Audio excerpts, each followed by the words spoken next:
Amen.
Sibonga.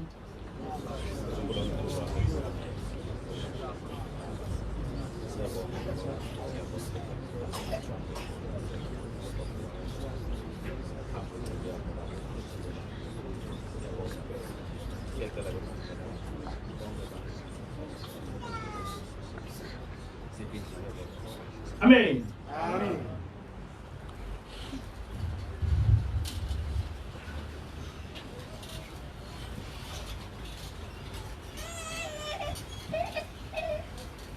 Isihloko senkolo sithi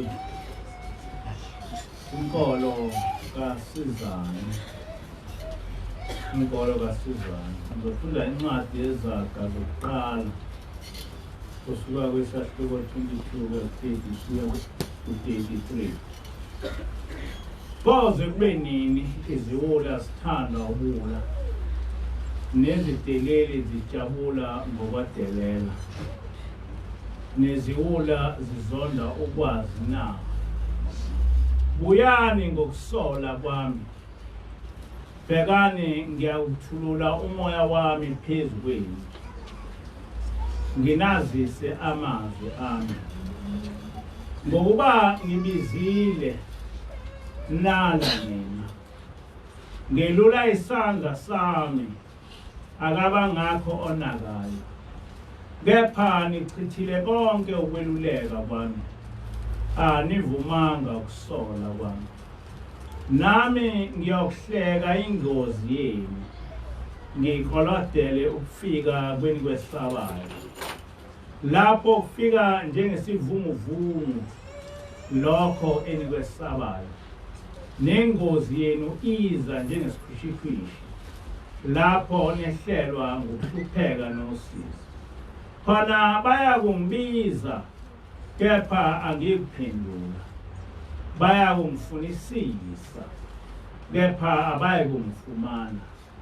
Ngenxa yokuba babezonda ukwazi,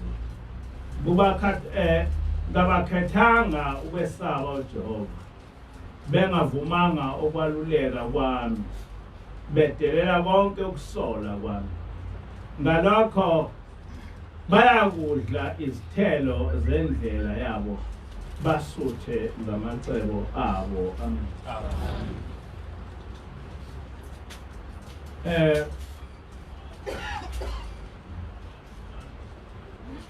Uma ngabe ngihlabelela lesi sihlabelelo esithi uhlaleleni ukusizana,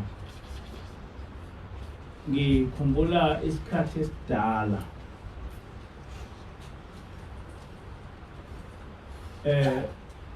kwafika nje inkosazana,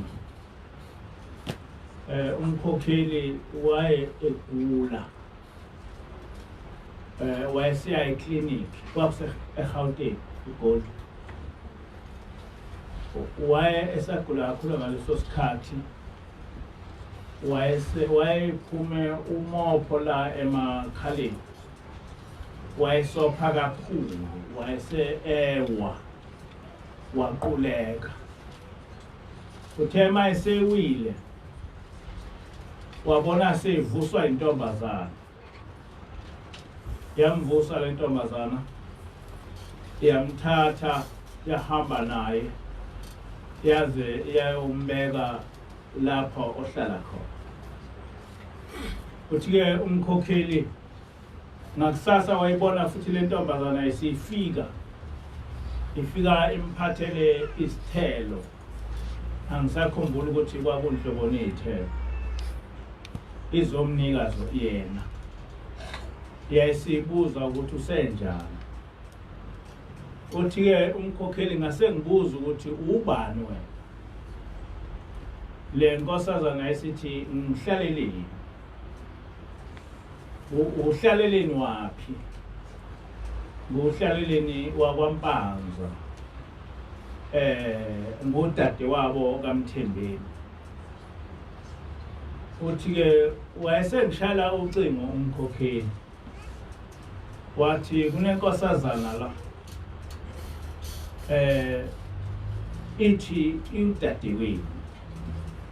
lithi mina ithena udadewethu nithena ngodade uthe udadewabo kaMthembeni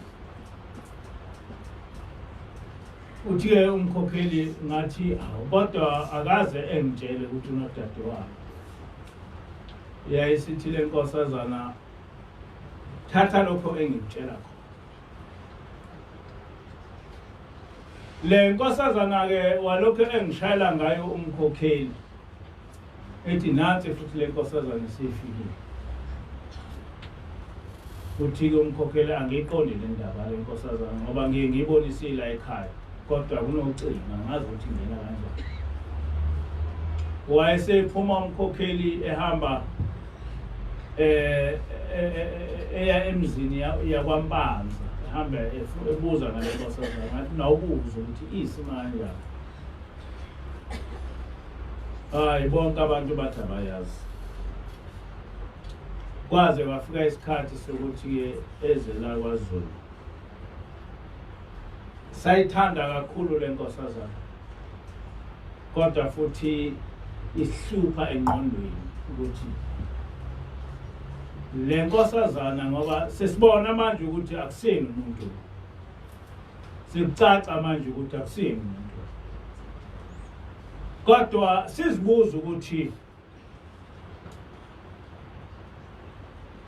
ngoba akuseni umuntu lo ngoba into ibonakala ukuthi akuseni umuntu ukuthi wayetholakale esekhona endlini noma ekhaya kodwa kungaziwa ukuthi uqhamukile futhi noma sehamba ebonakala engasekho kungaziwa ukuthi kanti kumi kanjani inhlobo nomuntu saxoxa ngalomuntu kodwa into esasimthanda ngayo ukuthi wayehlekisa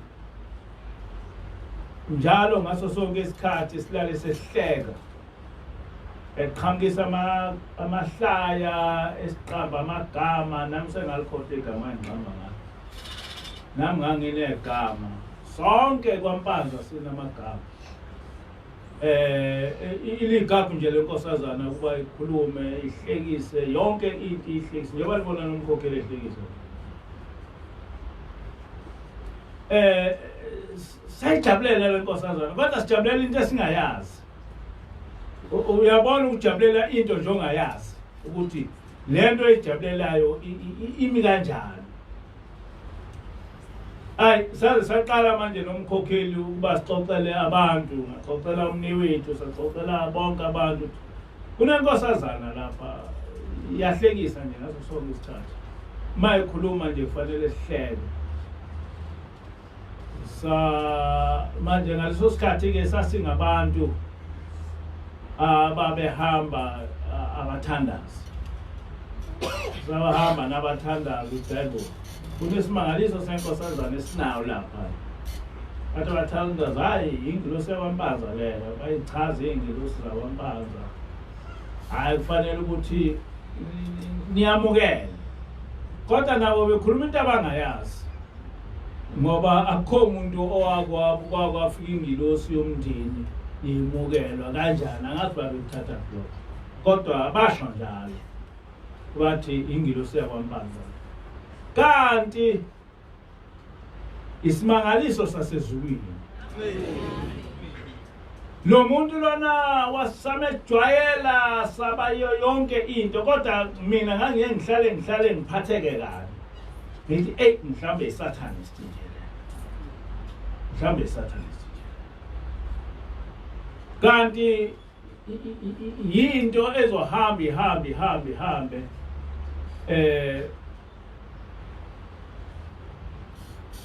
ibe into eyisimangaliso wahamba lo muntu wahamba kodwa mhla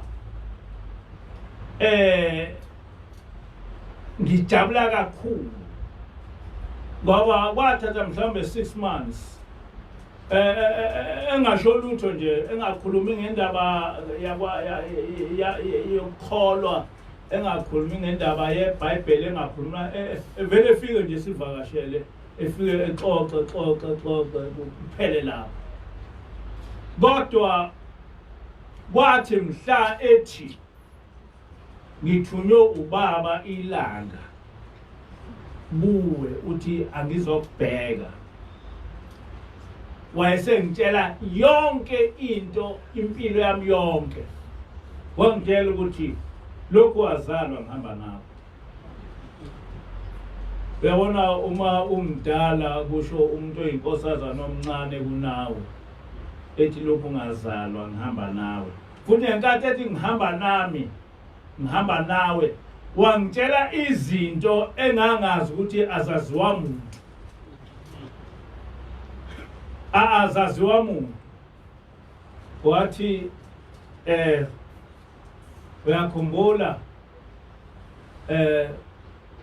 unentombazana uyifundisa kwa unentombazana ihluphekile nje ngihlale ngiyicoacha manje sengibona le ntombazana lokhu ingibuka ingasayilalele lento engiyicoacha ngayo sengithi mina yini sengathi awusayinakile nje lento usiyangithanda ithi-ke ingilosi uyakhumbula ngenkathi utshela leya ntombazana ukuthi ayisakunakile siyakuthanda hawu ngashawufa hawu lo muntu ukhuluma into esawa-private wayesentshela izinto ey'ningi futhi lezi zinto ey'hlekisayo engangithi mina ngizenza ngedwa bathi uyakhumbula ngesikhathi esithize kubuya kanjena ngesikhathi esithize ngangikhona kodwa lokhu kokuthi ngithunywe ubaba ilanga ukuthi ngizokubheka wayesengitshela zonke izinto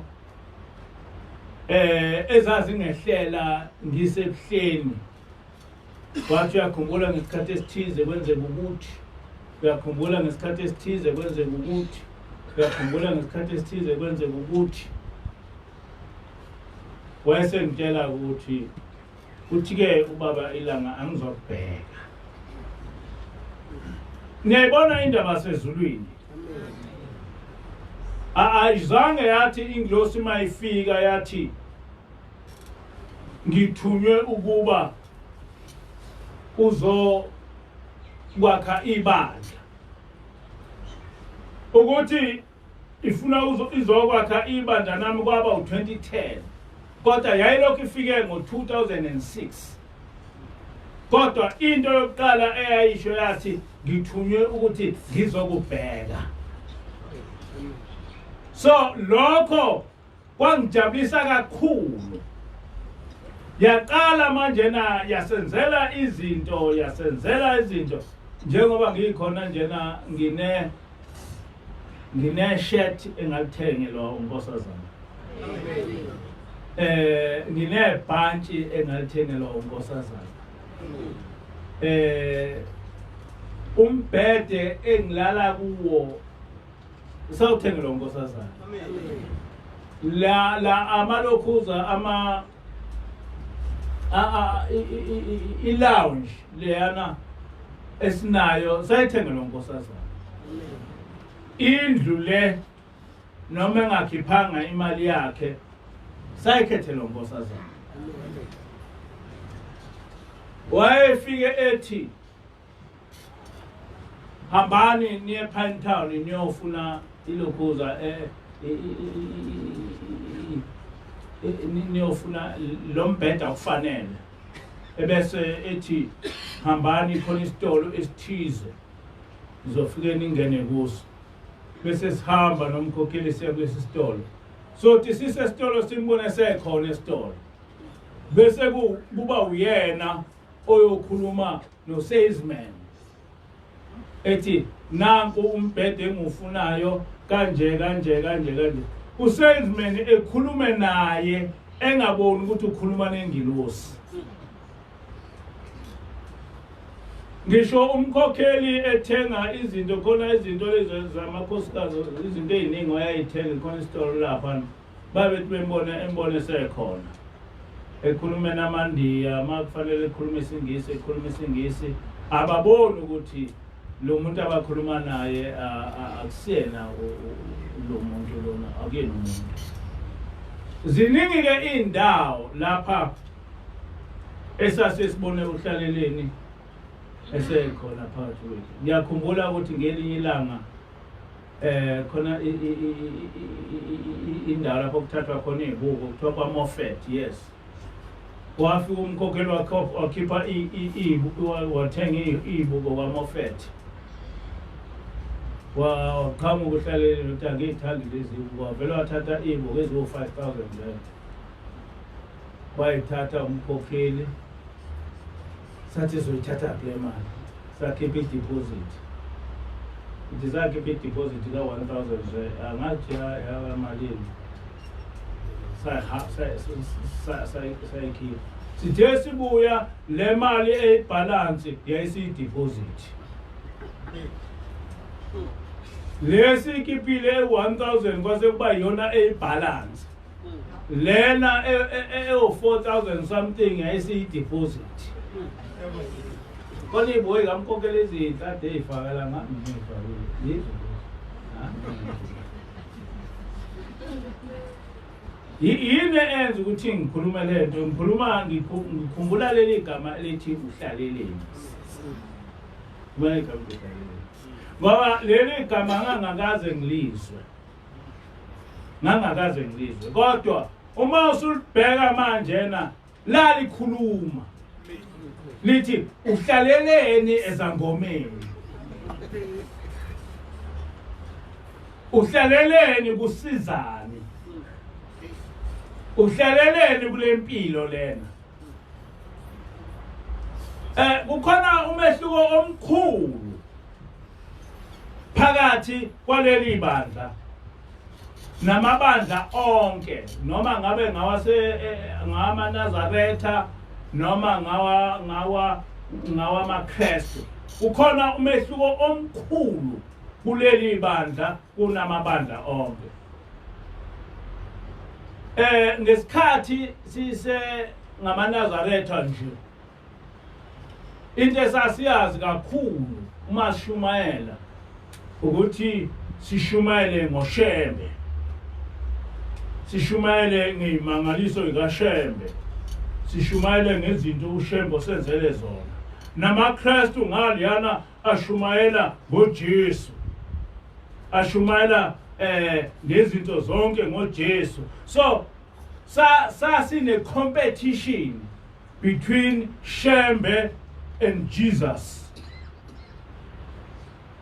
Kule competition nje ukuthi ubani omkhulu uShembe noJesu, ubani uNkulunkulu phakathi kwaShembe noJesu. And we forgot about ourselves. So as long as uzobabaza uShembe, as long as uzobabaza uJesu, ukholiwele.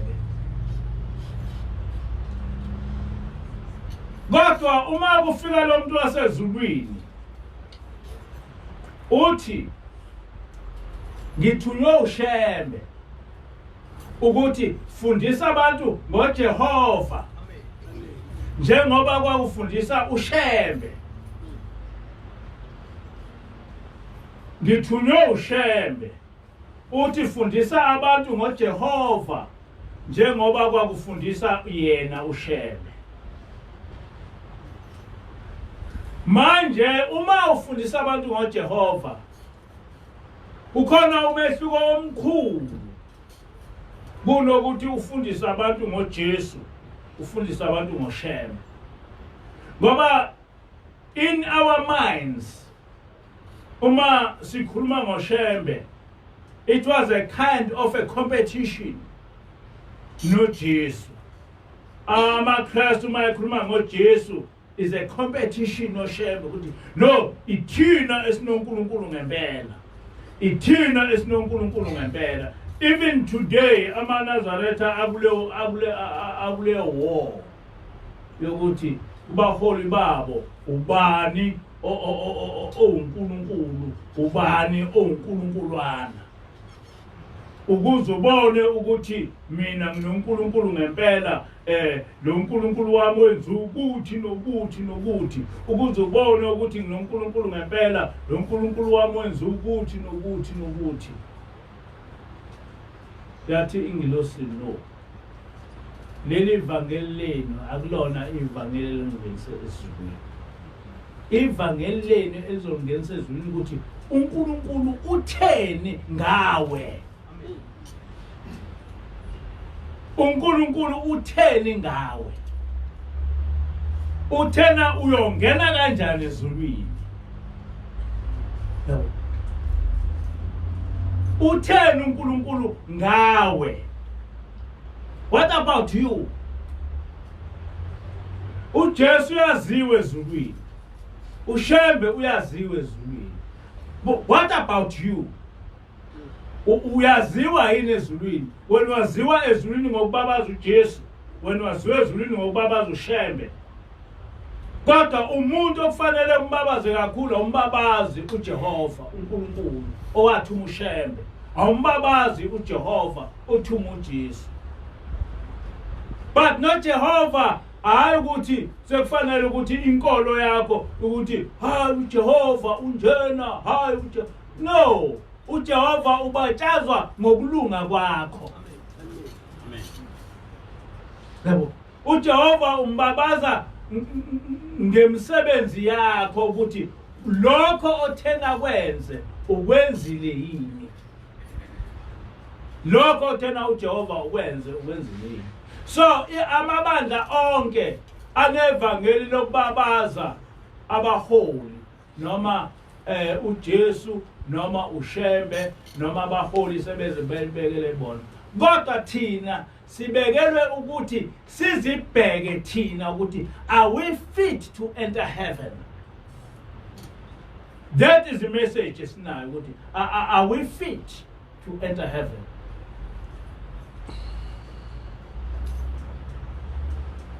Sifundiswe ukuthi sizibheke thina ukuthi ngimi kanjani uNkulunkulu.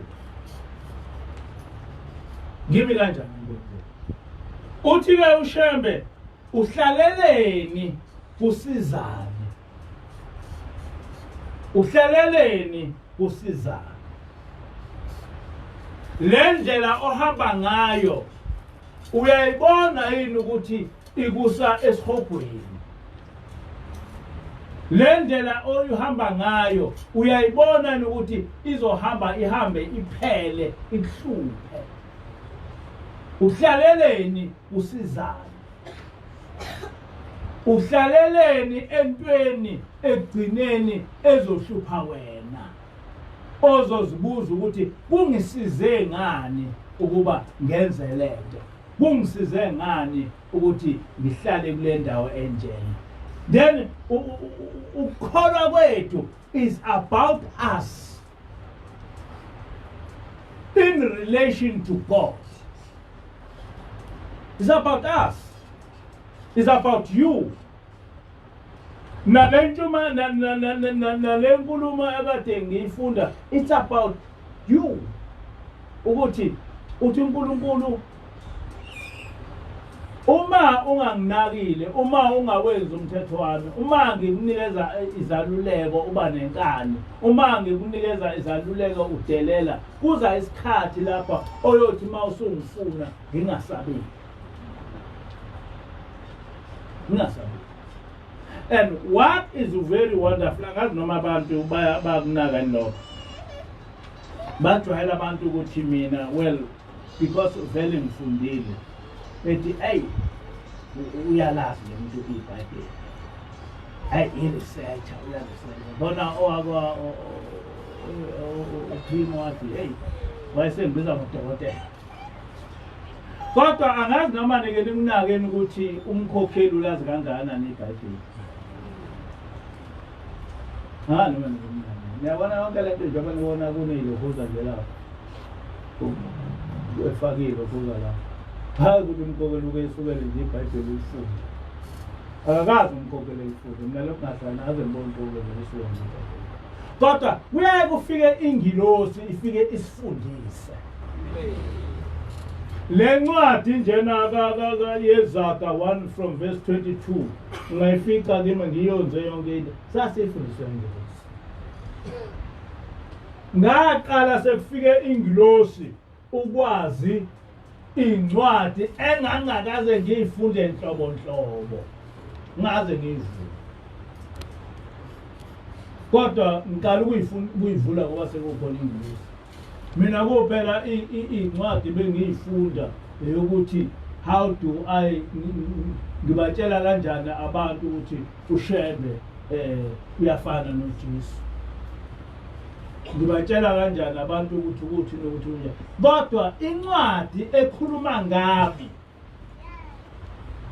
ukuthi mina ngimi kanjani phambi kwaNkulunkulu ngangaze ngayifunda ngangazi ngangifunda kuphela incwadi engizokwazi ukuthi abantu bebone ukuthi asidukile ngasisi kodwa namhlanje na incwadi esiyifundayo ngezifuna thina ukuthi ngimi kanjani phambi kwaNkulunkulu ngimi kanjani phambi kwaNkulunkulu manje ke le ndaba kasizzani le ndaba yokukholwa is the gist of the matter yaleli bani ngoba kufika ingilosi isimemela ezulwini angazi noma niyabona uyabona ma une clear picture yalento angazi ukuthi manje uyabona all along it is Christian versus Nazareth or versus Shembe, Jesus versus Shembe. Noma abantu beshumayela they want to prove ukuthi uJesu ukhona uShembe ukhona. But what about themselves? Where are they going? Where are they going? Abantu bafuna ukuba beprove ukuthi no kuba ngimi lapha njena fanele ngiprove ukuthi no uNkulunkulu ukhona kimi. Ngenze imangaliso kuze kubonakala ukuthi ngempela uNkulunkulu ukhona kimi. Abantu beze la esontweni bezobona mina ukuthi hey lo mfundisi lo unamandla lo mfundisi unjani. No, it's not about lo mfundisi, it's about you. Ngiyena lo mfundisi okufanele nibone ukuthi nginamandla. Kodwa mina ngithunyelwe ngile yanto efuna ukuthi wena uyibone ukuthi udukile. Angandoma lezo. Angisiyena lo mfundisi ofanele ukuthi mawungena lapho ubone ukuthi hey lo mfundisi unamandla. Kodwa ngile yanto not even umfundisi ngile yanto okufanele ukuthi ikwenze ubone ukuthi udukile wena. Ile nto thina sithunyelwe ukuthi senze abantu benze introspection yabo. Hayi ukuthi kuphroveke kubo ukuthi mina ngithunywe uNkulunkulu. Akuphroveke kubo ukuthi badukile. Because yonke into it's about you. It's about you. Ukuthi njengoba uzela esontweni nje uzofunani uzofuna ukuba ubone ukuthi leli ibandla likhula kanjani ufuna ukubona ukuthi kuhle kanjani esontweni ufuna ukubona abangani bakho noma ufuna ukuba uzokhumbuzeka ukuthi where do I stand in relation to God? Am I going to heaven or am I going to hell?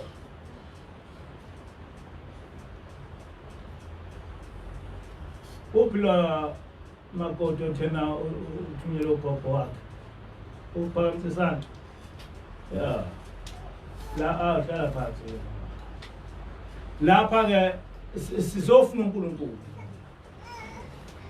akukho kunye sithunyelwe ukuthi sizofuna uNkulunkulu nogogo wakho lo ukuthumela lapha ukuthumele ukuthi ngawe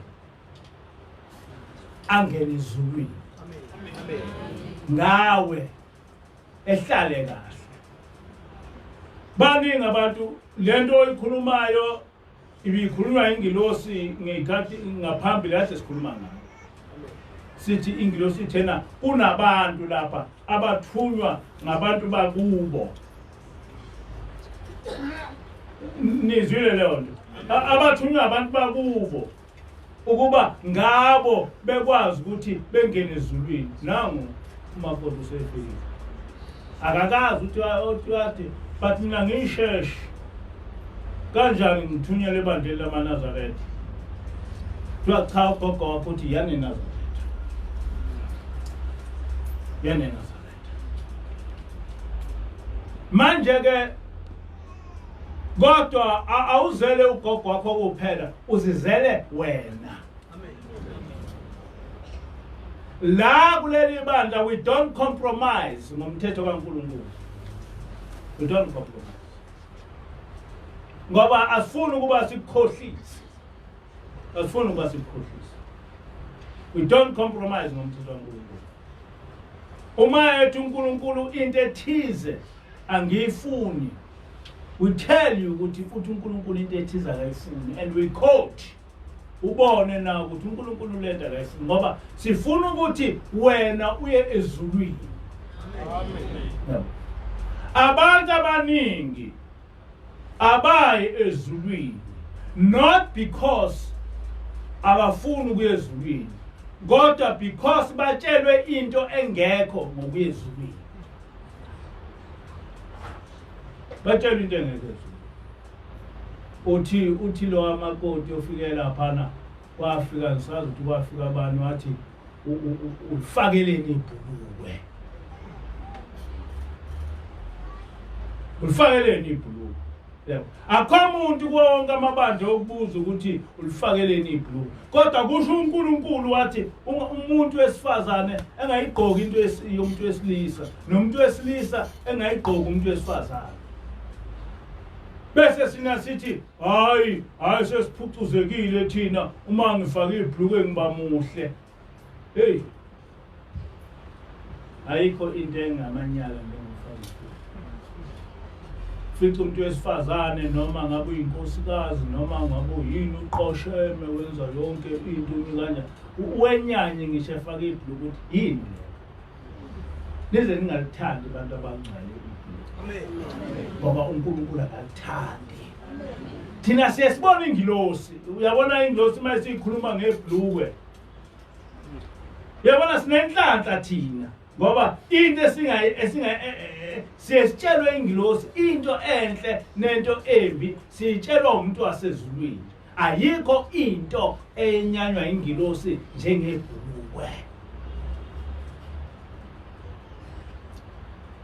Alifakwe ibhulukwe ezulwini. Alifakwe.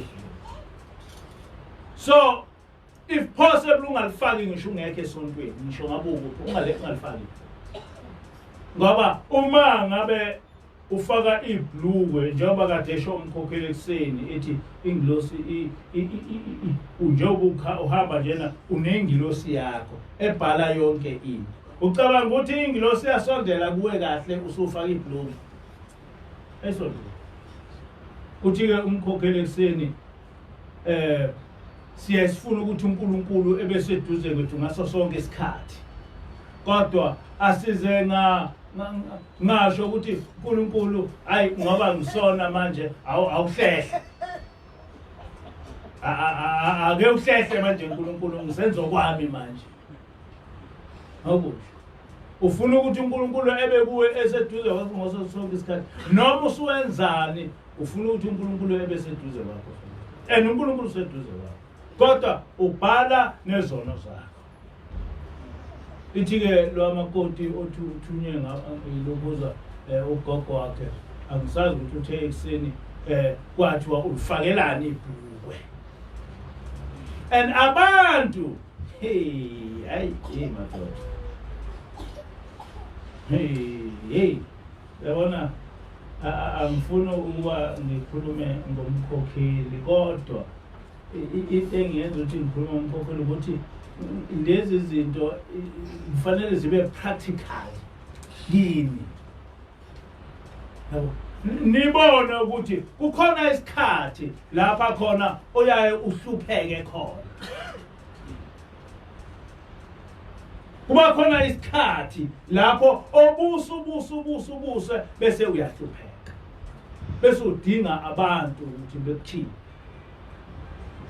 kodwa udinga abantu uba bekukhiphe ngiyaxolisa ngale nto leyo.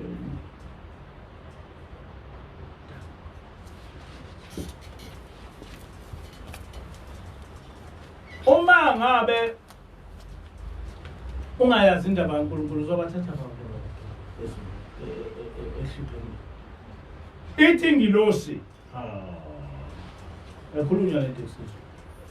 Ithi ingilosi kukhona isigodi sosizi lapho uboshelwe khona ethuneni. Uhlale ethuneni wedwa. Ungakwazi ukuthi uthi ithi ingilosi njengoba usuke ubekwa eboxini le uba kuleso simo owangena kuso useboxini awukwazi ukuthi noma ngabe sekufika isikhathi sokuthi ubole intuthu impethu ziyodla amehlo akho uzwa zingene endlebeni zakho uzwa i-punishment le uthathwe umoya wakho uzophila usethuneni. That is another punishment esasitshelwa ingilosi ukuthi uNkulunkulu uyakwazi ukuthi ezulwini ithi ingilosi uyaye utshengisa izinto zasemhlabeni kuthiwa uyabona lapha ukuthi uyabona lapha ukuthi wenzani ngiyabona kuthiwa phindele emuva uyokulungisa lokho. Ithi ingilosi mase kuthiwa phindele emuva uyokulungiswa kusuke kwaziwa ukuthi awukwazi ukubuyela emhlabeni. Uma usufile nje awukwazi ukubuyela emhlabeni. Ithi into esuke sisho ukuthi buyele ethuneni. Uyophaphama ethuneni. Isitumbu sakho sodliwa zimpethu usibona usizwa wena. Zingene emlonyeni wakho uzizwe impethu. Zingene emehlweni akho uzizwe impethu. Zingene endlebeni zakho uzizwe impethu. Zisidle isitumbu sakho uzwa ungafi. Sake sambona thina khona isalukazi kithi esake sabanjani. So kwakunomkhwayi. Wayesemdala wayese over 100 years. Wayesethi usebulele abantu abawu99 manje kuthiwa akathole oyedwa ebuze bebe 100. Angami ma. Ngami. Akasakwazi manje ukumbulala uyagula. Waye kwabuye kufika abantu behlale lapha eminyango khulume ngabulala usibanibani kwenze njena ngabulala usibanibani kwenze njena bale ngisho amadodana akhe. Ikhona indodana yakho athi wayebulalela ukuthi yamncisha isibindi.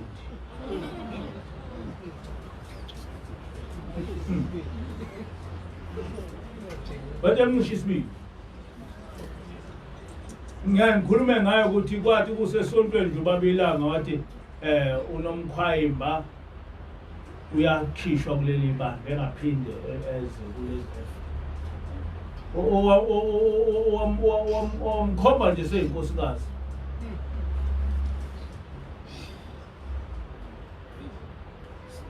Unomkhwayimba kwakuthi mangabe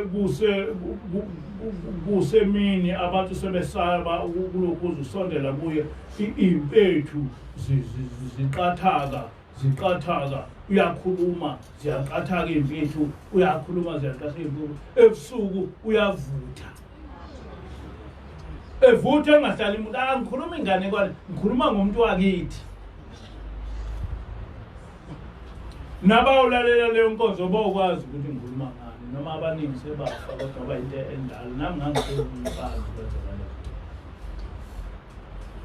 Kodwa ngiyakhumbula elukuza ethumela umyalezo ukulindelihle inkosi yasemanzimini nami ngiyavuka ngoba ulindelihle wathumela umyalezo kulindelihle ukuthi akambulale emdubule ngesibhamu ngoba manje akasafi. Wathi ulindelihle ngakwenza kanjani? Waphela umuntu wafa ekhuluma. Waphela umuntu wafa ekhuluma. Manje ucabanga ukuthi wena lento lena izokuavoida kanjani wena mangabe kuba khona izinto ezimbi ozenzayo? This is a proof ukuthi isihogo sikhona. This is a proof ukuthi uNkulunkulu uyamjezisa umuntu owonayo. And uma singakhulumi ngalezi zinto sizokhuluma ngani? Ngoba ngithi leli ivangeli it's about you. It's not about ukuthi uJesu umsindisi ushembe unjani. It's about you. Ngoba at the end it is you who must see God. It is you who must see Jesus. It is you who must see Shembe the Spirit. It's not another person. Ukuthi upilinga kangakanani ubabaza uJesu eitimeleni wenza kanjani ubathuka kanjani abantu ukhuluma ngoShembe. It means nothing. Talk about you. Talk about you. You can sit and be millions, but millions who are going to hell.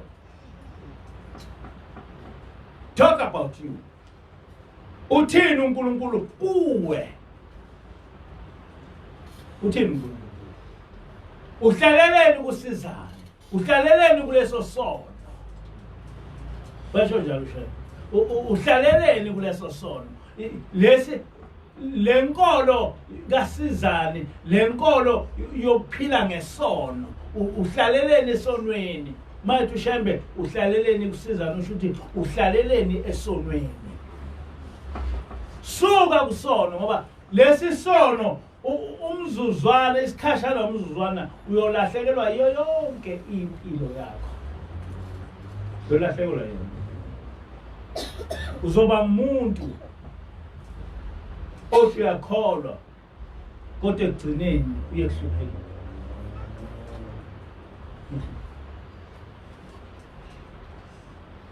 Manje ke ungena umhlangano.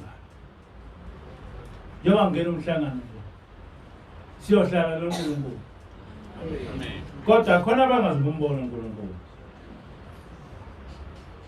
Abacabanga ukuthi umhlangano indawo yendaba. Umhlangano indawo yokuzila. Yokufuna uNkulunkulu.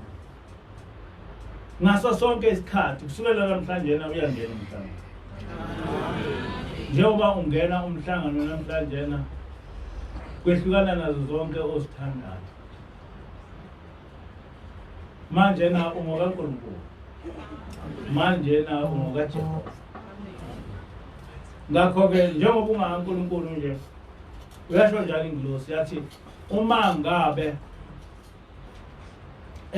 uNkulunkulu ekunikeze yonke impilo yakho ukuthi yenza lokho okuthandayo hayi kuhluka ukuhambe nomthetho kaNkulunkulu bese kuthi ngesabatha bese uya kumkakho nomkakho eza kuwe kuthi ngomhlangano bese uya kumkakho nomkakho eza kuwe uthi ezulwini kubhalwa ukuthi wena ukhwelezela uNkulunkulu. Wena ukhwelezela uNkulunkulu. Uthi uNkulunkulu akusona isikhathi sakho lesi sikhathi ufunane unkosikazi wami wami unkosikazi. uNkulunkulu ufunane endodeni yami ngiyami le ndoda. Kushingilosi akushomi nabakushingilosi. Yathi ukhwelezela uNkulunkulu. Yathi isono sokudelela uNkulunkulu senzima la. Isono sokukhwelezela uNkulunkulu senzima la. Isono soweyisa uNkulunkulu wazi. Siyisono esiyingozi. Singalokuthi bantwana basesizweni. Amen. Uma silapha uyabona uNkulunkulu uthume ingilosi ukuba izohlala nathi ukuze kube khona abantu emhlabeni who are purely heavenly. Uyabo ababaningi but thani ngiyabonga uNkulunkulu ukuthi kubantu kuyigidi nama-billions abantu abakhona emhlabeni ngikhethiwe mina ukuthi ngibe ngongcwele. Abakho abantu manje emhlabeni abangcwele. Kwagcina ngabantwana bakwa-Israyeli ukuthi kuthiwe ningcwele. Abakho abantu abangcwele. Njengoba nje kuthiwa ngena umhlangano abantu abazi ukuthi bayaphi. Abafundiswe lutho ngokungcwele kaNkulunkulu. Lutho. Kuzoba bazogcwala nje bebe namadokodo bebe kodwa abazi lutho ngendaba kaNkulunkulu. Indaba kaNkulunkulu ikhulunywa la ngoba uNkulunkulu uthuma ingilosi. Yabona le nto akazi noma nithatha kancane yini. Angazi noma nithatha kancane. Yabo. Ukuthi kuthunywa ingilosi kuthiwa ayizohlala nani. Yabona njengoba sikhona nje nomkhobelo. Sahlala nengilosi kusukela ngo-2006. Ngoba yayazi ukuthi ingilosi sizokwethuka kwaphela 6 months njena ingasitshelwe lutho ngayo. Ikhambisa lokhu nje sihlale sihleka kanti kufihla into enzima la. The next thing kwathiwa no wena uzobheka. Yes ngibhekiwe namanje engakhuluma ukuthi siyangibheka. Angazi ukuthi ngaphuma kanjani ekuhleni kwafanele ngife nje iyangibheka ingilosi kodwa kunakho konke lokho baningaba abantu abahlaselwayo befe bena yonke kodwa uNkulunkulu wayebheke into yakhe. Iyayisho njalo ingilosi uyazi ngomkhokheli iyayithi ingilosi uNkulunkulu akamsebenzeli umuntu uyisebenzela yena. Ethi uma ngabe uceba uboyibuza ukuthi uNkulunkulu ufuna menzeleni. Uma ngabe uphila isikhathi eside ubuza uNkulunkulu ufuna ngimenzeleni. Uma unabantwana uNkulunkulu ufuna ngimenzeleni. Uma nginemoto uNkulunkulu ufuna ngimenzeleni. Isho njalo ngizosithi uNkulunkulu ufuna ukuzenzela ini. Yonke into yenzayo okunikeza yona usuke ekunikeza ukuthi wena usize yena. Usize. Nangu makoti ushile wathi wayeneyimoto zaphela. Angithi makoti. Ubeneyimoto zaphela ngoba khona lokhu okwakufuneka kuyo ukuthi ekwenze. Sezobuya manje imoto zakho. Amen. Umanje unamathele lokhu ukukhola sezobuya. uNkulunkulu ufuna ukusiza yena. Uthi ithi ingilosi alimazi ukuthi uNkulunkulu uhlupheka kanjani. Hawu. uNkulunkulu uyahlupheka, ingilosi ayahlupheka uNkulunkulu. Hawu. Uhlupheka kanjani uNkulunkulu? Kusho ingilosi uyahlupheka uNkulunkulu. Akakho umuntu ohlupheka njengoNkulunkulu. Kusho ingilosi.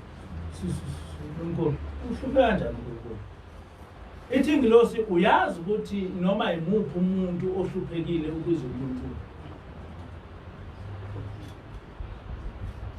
uNkulunkulu ebese egijima uthi uma ngabe endaweni kunemsebenzi 200 kodwa abantu abangasebenzi be300 kusho ingilosi ithi laba aba100 bayoza uNkulunkulu bethi sifuna umsebenzi.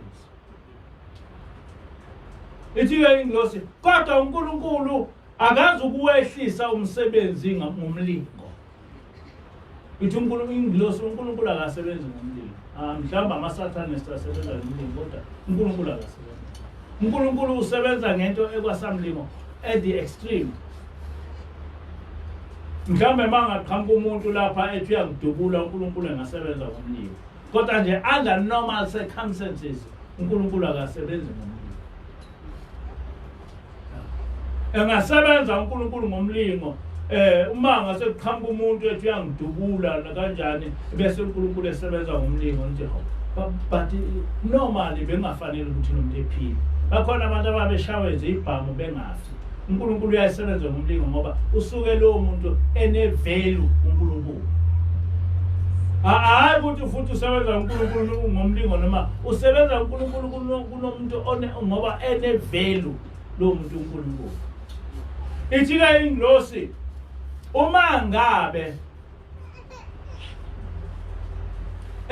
lemsebenze u100 ingekho uNkulunkulu uhamba manje labese ehamba efuna abantu abangase betholele lo muntu othembela kuNkulunkulu ukuthi emtholele umsebenzi.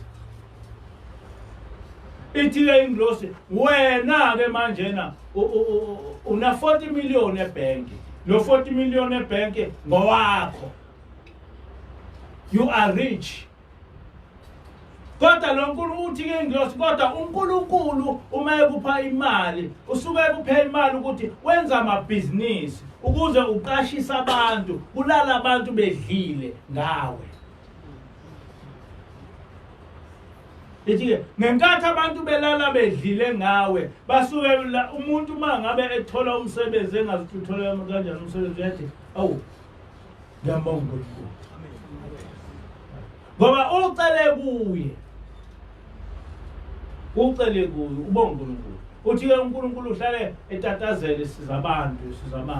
Umuntu noma imuphi umuntu mayesesenkingeni ulambile umuntu ubiza uNkulunkulu. Uthi ubiza uNkulunkulu engazi uNkulunkulu uthi lento uzoyithatha bese ehambe egijima ufuna lokho. Uthi ke ingilosi ungacabangi ukuthi uNkulunkulu uyakunikeza nje into uba ucebe. Yonke into uNkulunkulu okunikeza yona uthi ithi ingilosi uboyibuza ukuthi uNkulunkulu ufuna ngimenzeleni. uNkulunkulu. Ngakho-ke kuleli ibandla kubalekile njalo ukuthi uma ucela imali usho ukuthi Nkosi ngale mali ngicela ukuthi ngenze ukuthi nginikeza imali ngenze ukuthi. Hayi ukuthi uthi nginikeza imali uba ngicebe. No, awunawo umcebo emhlabeni. Abantu abanomcebo emhlabeni abantu abangazilutho ngoNkulunkulu. Kodwa wena imali onayo uyibekele ukuthi usize ngabo abantu. So kufanele ukuthi wena uzenze ube nevalue kuNkulunkulu. Angani noma niyangizwa. Make yourself ukuthi ube nevalue kuNkulunkulu. Ethi uNkulunkulu lo muntu angikwazi ukumdedela ngoba uma ngimdedela lo muntu ngizolimala. Kusho uNkulunkulu. Ube nevalue kuNkulunkulu. Noma ngani njoba ngilapha nje nginevalue kuNkulunkulu ngoba uNkulunkulu uthi kodwa mntanami fanele hlale ngoba kunabantu abaningi obatshela iqiniso bese bekwazi ukuba bezulwini. Uyabona ivalue enginayo kuNkulunkulu ukuthi ngikhulume izwi likaNkulunkulu anginayo imali. But the only thing uNkulunkulu engamsiza ngayo ukuthi ngifundise abantu bakhe buya ezulwini. That is a value. And ayikho ivalue edlula ukuthi utshele umuntu into omtshela yona ezegcine ezulwini.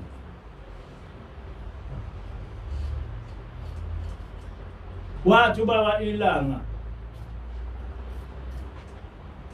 nihlale nikhuluma indaba ngoba awazi ukuthi uyongeniswa yini ezulwini.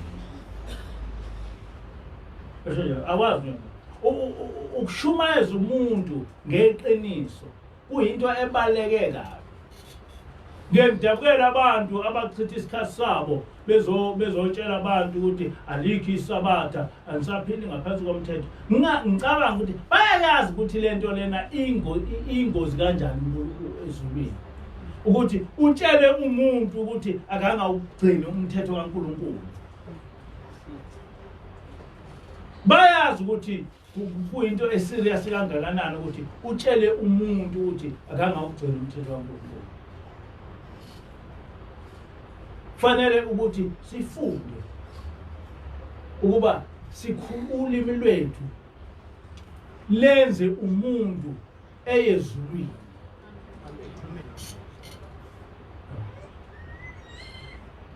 Njengoba silapha njengoba ngithi we must be of value to God, not to anything else, but we must be of value to God. And ukuba of value to God kunezinto eningi. Njengoba ngeke ngisho ngithi nazi izingane zikaMama uSimelane zizodwa, ayinamzali abazali bakabeka, but uma ngabe sizondla, we are of value to God. Ngoba uma seyihluphekile zikhala kuNkulunkulu. Ngeke ikhaya kubazali bami zithi mama ngiphi ukudla baba ngikho, kodwa ziyazi ukuthi zothi Nkosi yami ngilambile. And thina uma wena usuyinikeza ingane ukudla, usuyinikeza ingane imali ukuthi ikwazi ukuthenga ukudla, ngalokho kwenza kwakho lokho kukhala kwengane kuNkulunkulu kuyanqamuka. And we must take care of orphans. Amalokhuza intandane siyibheke. We take care of ilokhuza abafelokazi. Abafelokazi sibabheke. We take care of abantu abadala. Abantu abadala sibabheke. La ekhaya kunjani? Umkhokheli ngimbone bonke abantu abadala ubanikeza imali. Kunamanga. Angifuni ukuthi abaphakamisa abadala kodwa abaningi. Akho mali asibaningi la. Asibaningi. Kodwa imali esiyitholayo nje uma abantu benikela umkhokheli uyayikhipha imali futhi bazi bonke.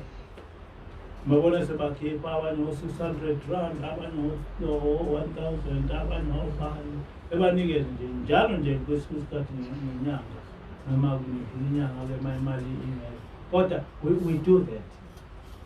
Ngoba sifuna ukuba sibe of value to God.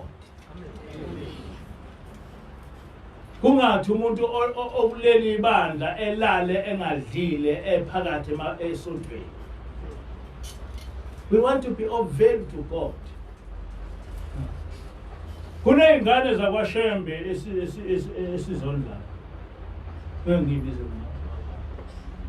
zisibusiso zithi awu sengathi bajwayele ukuthi awu ubaba emkhulu.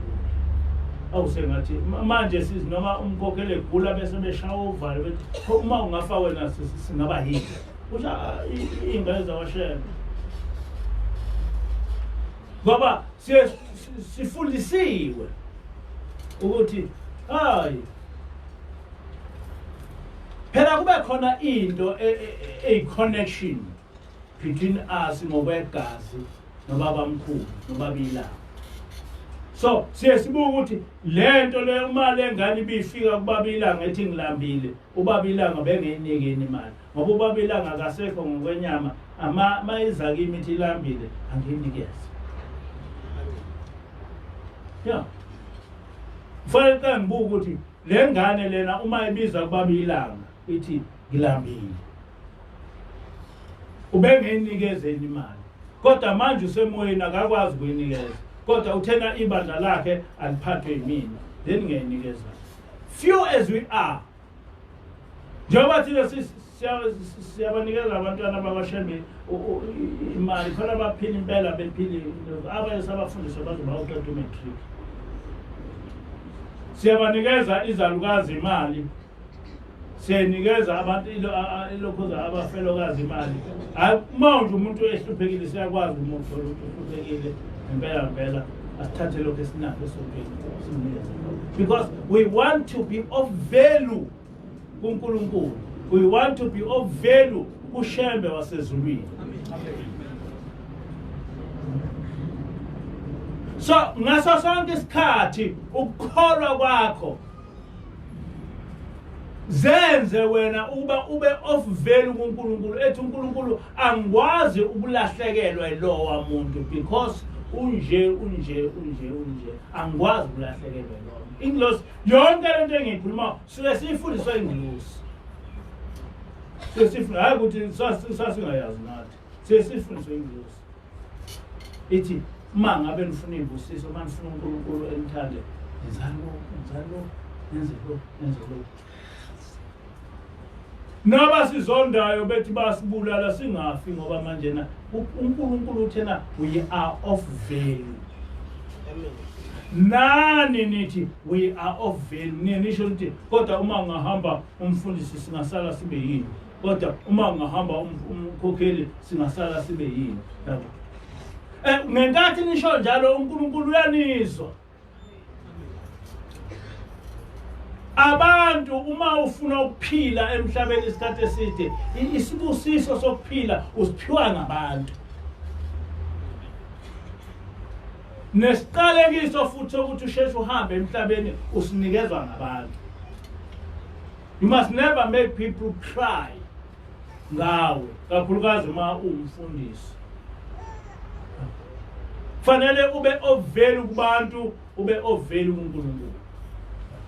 Not because uza esontweni kodwa yonke into yenzayo uma nilapha nicele uNkulunkulu ukuthi Nkosi ngicela ukuthi ungiphe imali mase ngitholile imali umtshela uNkulunkulu ngoba akazi ukubuza uNkulunkulu ngale mali ngifuna ukuthi ngikwazi ukuthi ngivule amabhizinisi ami ngiqashe abantu bebebaningi la esontweni kunabantu abangasebenzi Nkosi mangase ngithola imali abantu bengabafunela umsebenzi esebenza. So uNkulunkulu uyakuza ukuthi lento ekhulumayo ine sense. Lento ekhulumayo izomsiza. Bese uthi Nkosi ngicela ukuba ngenyanya isono. Ngicela ukuba ngisuke enkolweni kasizzani. Ngisuke ukuthi ngibe umuntu owenza into engazi ukusiza wena othi uma uyibona ibe isinengiso kuwe ungaba yikholwa bese wenza into eyisinengiso kuNkulunkulu. I can imagine ukuthi njoba ngihleli nengilosi njena how can I afford to do something ezothi ingilosi mayibona iyenyanya. How can I do that? How can I do? Ngoba ukuthi ngihlele ngilosi is not a question of belief. I know. Mhlambe kuba ngcono kunina ngoba uye ubelieve. Thina we don't believe, we know. Manje na njengoba sazi ukuthi ihlele ngilosi sizosenza kanjani isono. Kobe isiphi isono engasenza? Angazi ngasenza kanjani isono ngihlele ngilosi angikwazi.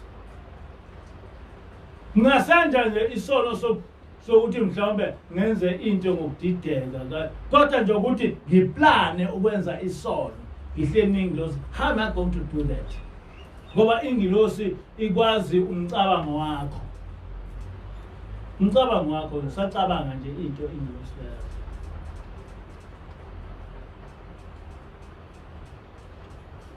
Ngike ngathi uthando ngingedwa nje ibuka lapha lento leyo kodwa wafanele ube ishintshe ingabamnyama ngizokwazi ukuvingilo sithi hayi isuzwe into ingabamnyama ayikwazi imali isozalo ngaze nje bengamtshela ngithi umkhokheli ngikhuluma nje ngedwa ngikhulumela ngedwa ngenhliziyo ukuthi kodwa lento kwenzayo ingabamnyama yasifiki lo sithi hayi ingabamnyama noma yibi into esicabangayo uma ngisho ngabe sihleli nomkhokheli sixoxela nje sithi sibabili siyezo inkosaza ngani nezwile nithi hayi lokhu kufanele uhambe kanje.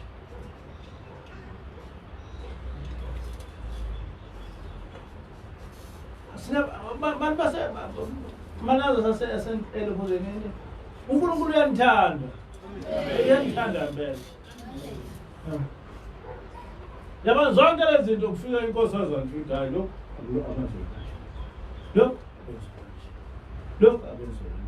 sikwenze ha ungayithatha phi into enjalo ungayithatha phi emhlabeni into enjalo ha ungayithatha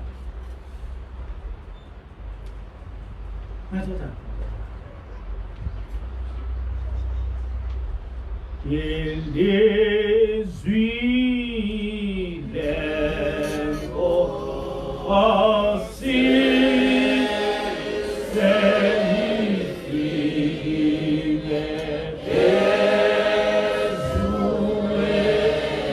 phezu kwethu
Webanga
ngiyangithi ma ngicabanga le ndaba ukuthi angihlane ngithi kwenzeka kanjani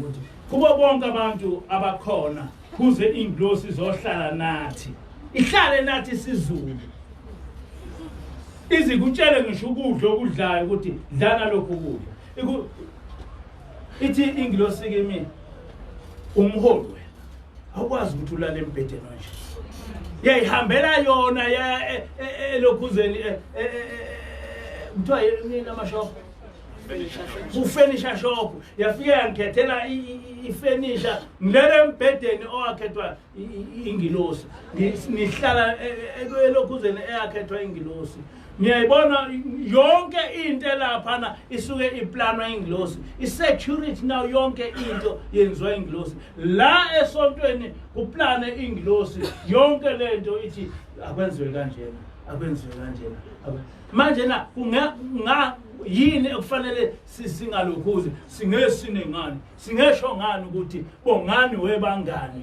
ngalezo ziqhamu uJehova uThixo wethu ozilethe kithi nithini webantu nalezo zibusiso uNkulunkulu ozilethe kithi nithini first amen first kufanele ngani ukuthi sone ngizokonelana I don't have a space. Sobona, where is the space? I don't have a space. Because imini nobusuku ngicabanga ngalesi simangaliso sikaNkulunkulu ukuthi why kubo bonke abantu usithandeleni simenzeleni ngakho ke ngiyacela ukuthi njoba ungena umhlangano njena asicele ukuthi akuze kuphele umhlangano uNkulunkulu engazange wasithukuthelela akuze kuphele umhlangano uNkulunkulu Inkosi buselo kwenini. Inkosi busekuphama kwebala.